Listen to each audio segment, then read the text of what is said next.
It's Armoured Clash week, and we have 3 amazing starter sets to be won. We'll pick 3 winners, one from the YouTube comments, one from the OnTableTop.com comments, and one from the Cultic Games members, so you guys get an extra chance to win.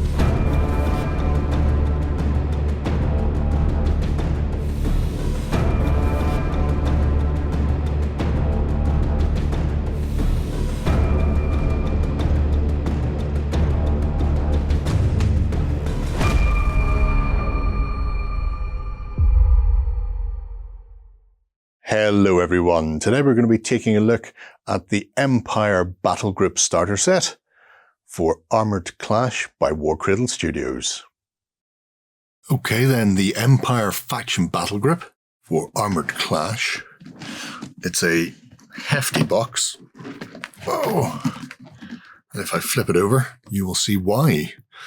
So this essentially contains enough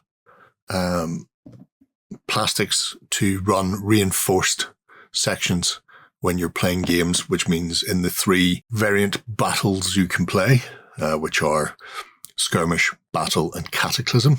You can use this set to play up to battles easily because you have the maximum unit size for battles. If you want to play cataclysmic games, you could potentially have these units being a third again as large, or you can still run them in their smaller versions. So this contains a set of modular buildings, the massive Lao Shan landship in resin, and then all of the paraphernalia required to play Armoured Clash. So tokens, full rules, your Command and Conquest deck, dice, tokens. So let's have a look at what's inside. Okay then, it's a heavy box. I'll give it that. And inside we have bubble wrap. And under that, we have our paperwork. So your dystopian age map of the world, a flyer about Armoured Clash, and Dystopian Wars, the naval version, or naval accompanying rule set, I should say. We have a big bag of resin, which is the Lao Shan. We have our A5 rulebook. 2 token sheets, one of which is escaping. Pop him back in. 24 dice. The Command and Conquest deck, a set of measuring templates and objective markers, bases, and sprues for both the Empire Armoured Regiment, of which we get 4, and under that is the Empire Infantry Regiment. Again, 4 of those. And under the bases, I believe we do, our building sprues. So let's take these out and look at them in a bit more detail. So for your army itself then, there are 2 types of sprue, an infantry regiment and an armoured regiment, and you get 4 of each sprue, and a pair of sprues produces a whole unit. And by that I mean these little bikes. You get 2 on this sprue, and they are Tanshi light launchers, or they can be built as a bio-flak launcher. In game terms, a unit for either of those consists of 4 bikes on their bases. So 2 of these sprues will get you 4 of those bikes. That is a unit. Likewise, 2 of these sprues will get you 8 stands of your Green Banner Guardsmen, or 4 stands of the Rocket Platoon and 4 stands of the Green Banner Flame Teams, which are a minimum unit size for a skirmish game. If you take the second pair of sprues, you can then either field a second unit of each, or units can be combined into a larger formation called a reinforced section, which will give you a higher morale, more dice in combat and in shooting, things like that. So the sprues themselves are numbered. There's no build guide with them, Most of the infantry are single piece, mind you, so you can see some Rocketeers in the middle here and Flame Teams. However, the Bull-na-Bang winged infantry, which are scattered around the sprue, are obviously two-part, so they've got a wing section as well. You will find the instructions via the armouredclash.com website. There's also QR codes on the boxes that will bring you there as well. Some interesting units there, including things like the Terracotta Automata, which is a brutally big unit. So we have those. And we also have 4 sprues for the armoured section. And like the infantry section, your armoured, again, are pairs of sprues. So 2 sprues will allow you to build your tanks, your artillery section, your lion automata, and there's even some Giselles on here as well. And again, really nice detail. The sprues are all numbered, so finding the parts for the build should be relatively quick and inoffensive. Where parts can be exchanged, it will tell you. So there are some options in places, especially for your tanks and artillery pieces, where they can be built in multiple ways. All of those units will be based in some fashion. In game terms, units are referred to by a model count, and a model count is either a single base or an individual model like a tank or our large artillery piece. Anytime you see the word model, it will refer to the smallest increment of your unit, whether that's a single stand of men or a walker or bike or tank. You'll notice one of them has got a hole here for a flag. All units must have an officer leading it. That has to be distinguished in some way, and the easiest way are through the flags. There are plenty of additional ones on the sprues. The last unit in the starter box then is the resin land ship for the Laoshan. So as you can see, it comes in various components. You have 2 bags containing the tracks and wheels. We have the main hull of the land ship itself, with room for turrets, some main guns, including one that looks alchemical and one that looks shot-based. And that's the other thing, there are variants. So while this can be the Laoshan, there's a second way it can be built as well. So depending on your choice, your behemoth may take the field in different ways. Because this is resin, it will need to be washed, cleaned up before it's glued, just to remove any mold release. But the casts themselves look very good. I'm not seeing any bubbles or slippage on the molds themselves. So that's a very nice set of resin. Let's get it cleaned up and we'll take a look at some of the models. I've built half of the miniatures. So first off, you can see here the medium tanks, which have 2 variants.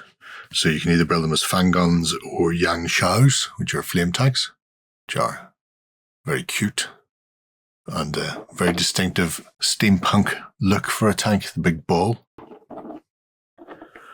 There are also 2 artillery pieces, again 2 variants, so with the full set you can make 2 of each or have a massive battery of 4 of the same. So that is your Feng Bao heavy artillery and a Shan Li heavy artillery, so a launcher and a gun piece, one with the skids, same chassis for both. Good level of detail, nice build on them as well. We have the platoon of Green Banner Guard.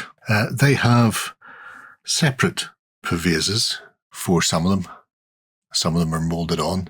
There is detail all the way around the model, so if you leave them off or lose a few, it's not the worst in the world. There are spare shields. There's more than you need to make the platoon, but that is your skirmish sized, and then you could reinforce it by doubling it up by using them all. Then we have some of the supports, the 4 model strong fire team who have flames at the ready, loader at the rear holding additional tanks of alchemical fuel. And then we also have the Rocketeers. So again, loader at the rear, Rocketeer at the front with rockets propped up on a stick to give them extra stability. We have some tractored support, another 4 models with the Tanchis or Bios, little trike chariots, bringing artillery or anti-air with. We have our automata, so 2 types of lion automata, whether you want to run them as Ryushi or the Tongshi. One's a bit more in-your-face bitey than the other. And the other automata on the sprue are the infantry, or in this case the massively heavy infantry, which are your terracotta warriors. So, again, a few variations in poses. So you've got attacking and at guard for the rear ranks. I suppose if you don't want the overhang, you can always have them fighting through from the rear and keep your at guard at the front. Might make squaring up in combat a little easier for you. There are the Bulnabang winged infantry, who look absolutely insane, bouncing through the airs on their column of smoke. But good to get some aerial units in there. The Jazeel support teams, so front rank kneeling with shield, big pavés, the back rank with the extra ranged Jazeel rifles, which is very important considering the Green Banner have such a short range with their carbines.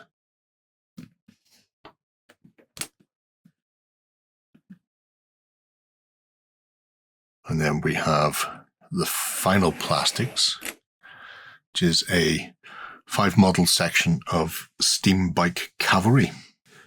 So Green Banner on essentially their hover bikes or jet bikes, big gun to the front, and off they go ski. So plastic wise, nothing particularly difficult. A couple of sprue gates that may require you to cut away in a certain order. I found with these, you'll start to stress the peg for the flying support. If you try and cut the sprue gate off from the pin first, so cut it from the bike and then come in afterwards, a good pair of side cutters is a must. Final thing then is the land ship. So there was a bit of seam line on a couple of the components in the end. So here on these sort of engine stacks on the rear and then on the wheels as well. This is built in the Wutai variant, which has got these massive artillery pieces on the front, along with that triple barrel cannon, the huge Dragon Breath, and 6 Dragon Breath turrets around them for all the alchemical goodness. Also has a couple of additional smaller Dragon Breath turrets fixed at the front. So you can imagine this is going to be very close quarters, good for walking infantry up as they spray everybody in their path. It's a honking bit of resin. The sprue gates on them were mostly fine, with the exception of, and I've left them on, the 3 on this body are huge. I would suggest using a saw to get through those. If you've not worked with resin before, you will find it much easier to work with it when it's warm. So it needs to be washed in hot soapy water anyway to get any mold release off. And if it's warm enough, it starts to become slightly more pliable, which means cutting through the sprue gates, especially the thicker ones, is easier when it's sort of pliable and rubbery. The turrets and guns come from the main armoured regiment sprue, in case you're wondering. but it is an absolute honking piece of resin for your force. And it comes in at almost 120 mil from turret tip to gun tip at the front. And size-wise, from the deck, it peaks at 73 millimeters tall. So a substantial block on the tabletop for you. 42 mil wide as well. So yeah, a really good looking piece of kit. These pieces here are all numbered in letters. So A1, B1, A2, B2 to make sure you've got the right way round. The wheels themselves, don't have any numbering on them. It doesn't matter which way round you put them. The boonies are all interchangeable. So yeah, easy build once you get past the big sprue gates on the first piece. I suppose that's done to make sure that they don't have any points where there's bubbles formed or not enough resin in the cast, to make sure it's got through to everything. It is a honking chunk. If you're building it as the Lao Shan, then this front roller goes on in place of this set of guns. So it just goes to the front. And in place of this battery on top, you get a simple command observation bridge. So yeah, two options. I suppose you could magnetize it if you felt the urge, but depending on what you want to do, whether you want to be a bit more gung-ho and aggressive or all the shots, you've got your choice of variants there. Final bits of plastic then. 4 sprues, again, 2 of each. This contains a double width and double height wall and a massive 2x2 roof tile, along with all of the relevant buttressing, corbelling, curbstones and crenellations. And there's even a set of add-ons for the top, including gantry cranes, turrets, chimney stacks, that sort of thing. No instructions for these. There are some suggested builds, but it is fully modular. So these panels, of which there are 5 roof tiles, and then the rest on the sprue are wall sections. They can be expanded length and height-wise, and all of these modular buttressing pieces will allow you to go in whatever direction you want, or also to finish off things like the base of the buildings. So a nice set of terrain. You can make one large building or make several smaller ones, depending on what you need. If this is your first set for Armoured Clash, I would suggest several small buildings. So you've got some blocking terrain to hide behind or to use as objectives. We've built one up as a 1-story low squat building.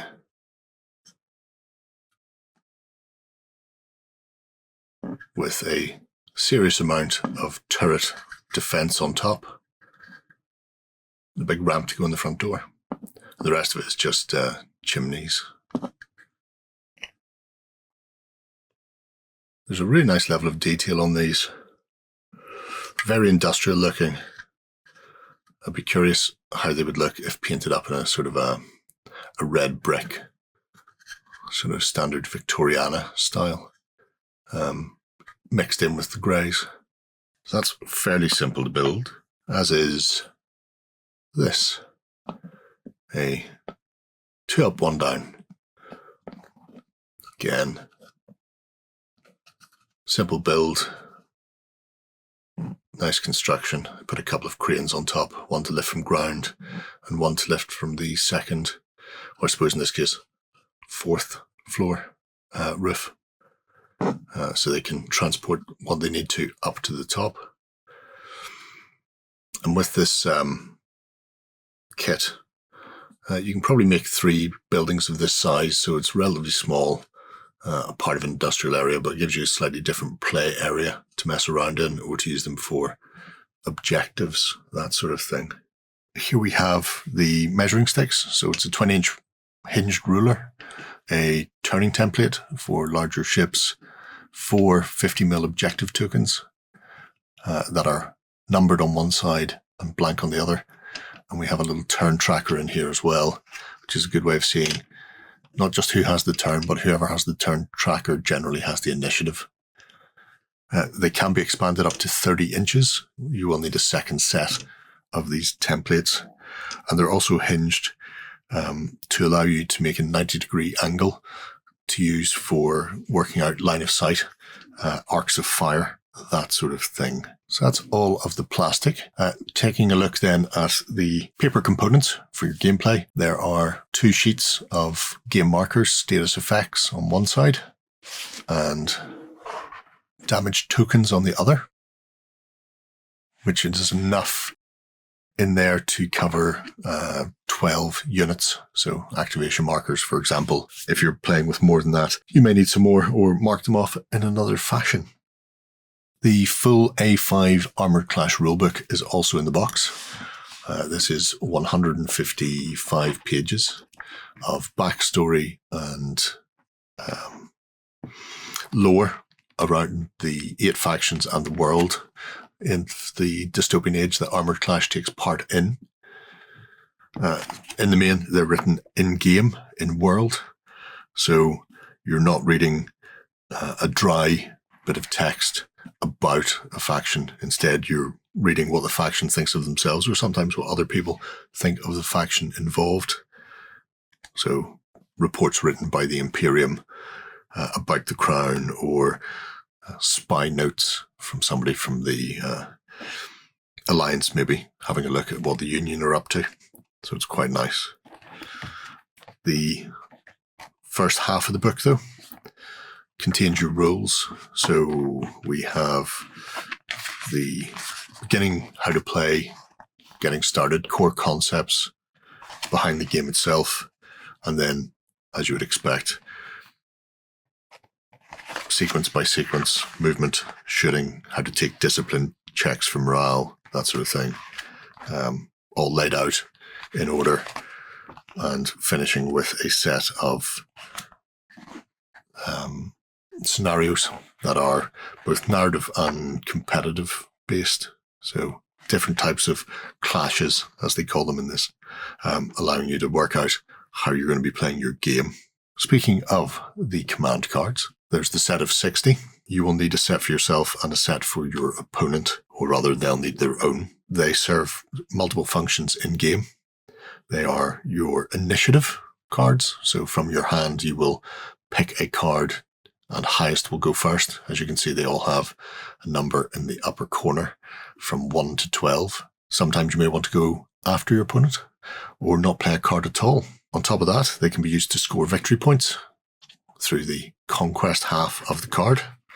So destroying units or taking objectives will get you a small amount of victory points that you can constantly score.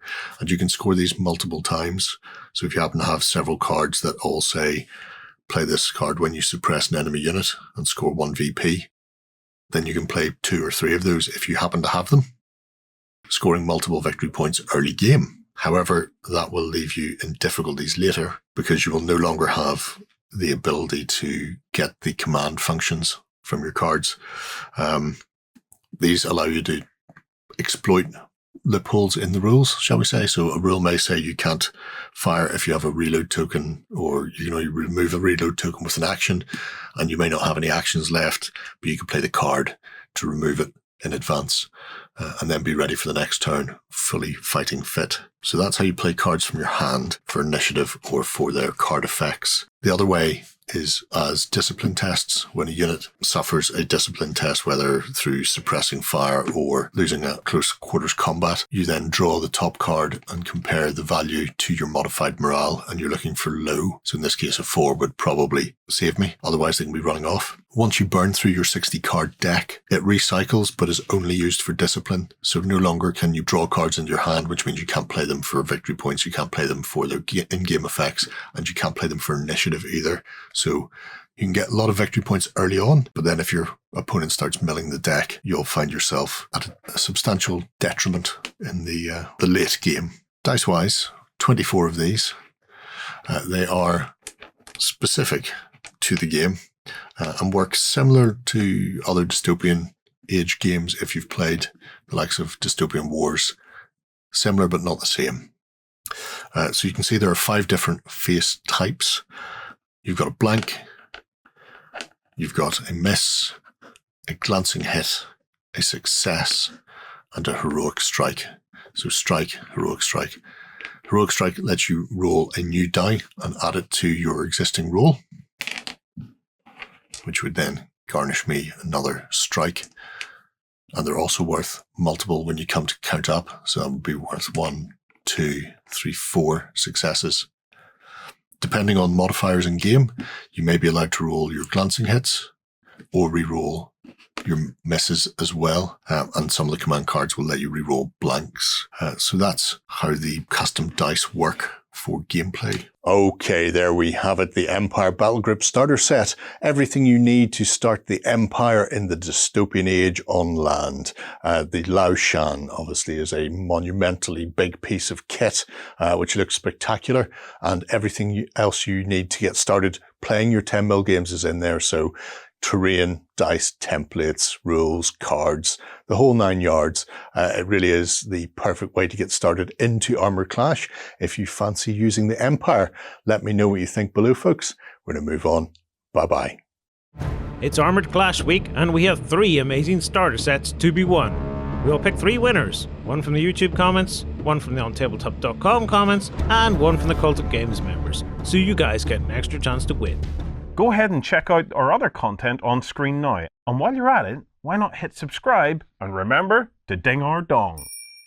Go on, you know you want to click it. Go on.